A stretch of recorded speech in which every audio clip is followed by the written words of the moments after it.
မင်္ဂလာပါချစ်စရာပရိသတ်တို့ဒီနေ့မှာတော့လှပတဲ့ပုံပြင်တစ်ပုဒ်ရှင်စောလင်ပုံပြင်ကိုတင်ဆက်ပေးပါမယ်။တန်ရောစဉ်မေတ္တာနဲ့ယုံကြည်ခြင်းတို့အကြောင်းပြောပြတဲ့စိတ်ဝင်စားဖွယ်ဇာတ်လမ်းလေးတစ်ပုဒ်ပါ။တခါတုန်းကတနိုင်ငံထဲမှာပုဂ္ဂိုလ်တဦးရှိခဲ့ပါတယ်။သူ့နာမည်ကတော့ရှင်စောလင်ဖြစ်ပါတယ်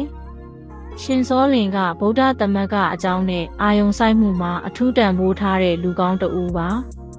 သူ့ဘဝတစ်လျှောက်မှာစင်ကြယ်မှုနဲ့တန်ရှင်းမှုကိုအမြဲထိန်းသိမ်းနေခဲ့ပါတယ်။သူ့နဲ့သမီးကတော့နူးညံ့ပြီးတီလာရှိတဲ့ရှင်တီတာရှင်သာတာဖြစ်ပါတယ်။သူတို့နှစ်ဦးဟာတန့်စင်တဲ့နှလုံးသားနဲ့တစုံတစ်ယောက်အပေါ်တစ္ဆာမပြတ်စွာချစ်ကြသူများဖြစ်ပါတယ်။ဒီနေ့မှာမင်းသားတဦးကရှင်တီတာရဲ့အလှကိုကြားပြီးလုံးဝချစ်မိသွားတယ်။သူမကစောလင်ကိုမုန်းသွားဖို့ကြံစီတယ်။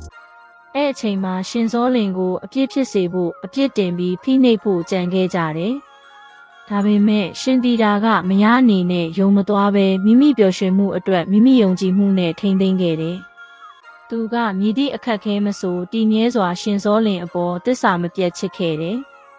နောက်ဆုံးမှာတမန်ကျမ်းစာတော်အပေါ်တစ္ဆာရှိသူနှစ်ဦးရဲ့စစ်မှန်တဲ့အကျဉ်းသားဟာနတ်သမီးများတောင်မေတ္တာခံရသလိုမင်းသားနဲ့သူ့အဖွဲ့ကလည်းသူတို့ရဲ့အမှားတွေကိုသိသွားကြတယ်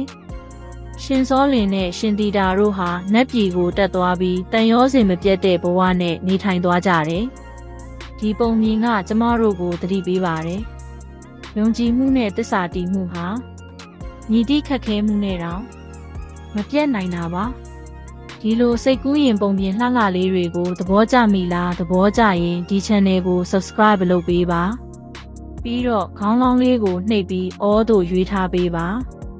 ပုံပြင်အစ်စ်များထွက်လာတိုင်းအမြန်ဆုံးကြည့်နိုင်အောင်ပါကျေးဇူးတင်ပါတယ်